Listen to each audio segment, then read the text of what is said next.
All right, we're going to be talking about the Glock pins, the Cross Armory Glock pins.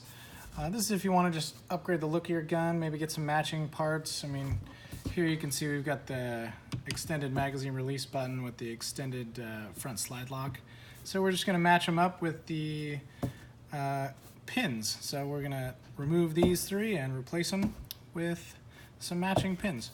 So I'm going to walk you through this. This is a Gen 3, so these pins work for Gen 1 through 3. The Gen 4 pins actually come with 4 for the different sizes of this rear beaver tail area, and the Gen 5 is a little less. So let's get into it. First thing, make sure your gun's empty. Nothing in there. And then you go ahead and pull that trigger in a safe direction. And then you're going to want to take the slide off. We're going to do that by just pulling this, pinch it, and pull it ever so slightly. Tug down on the slide lock and let it slide forward. There we go. And that slide is off. Now I've already got a couple pins here, and what I've got is my little Glock tool. It's a little punch. You can use a standard punch or whatever's working well for you. Now what I like to do is I like to work from the left side, pushing down through this direction.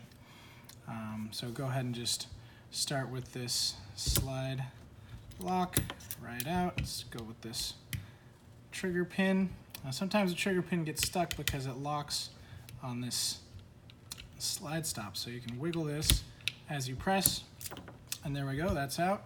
And press this rear. There we go, that's out. And to put your new pins in, the easiest way is you can slide this little guy out of your way for now and go ahead and get your locking block pin, which is this one with these two little shoulders, and you just put them in all the way across. You might need to use your press. There we go. Great. Now to get the trigger pin in, you're going to want to put this back. This is your slide stop. There we go. That's back. And now align your trigger pin, which is the big one. Get it in there. Give it a little push.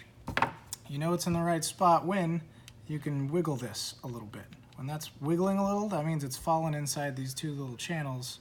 So that secures that trigger pin so the trigger doesn't escape. And then you can go ahead and add the trigger housing pin back here. There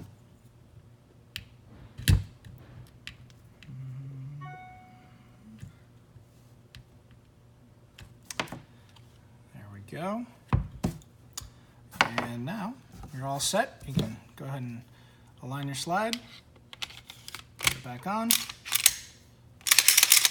There we go. Now you got some nice matching pins to go with a nice stainless steel look.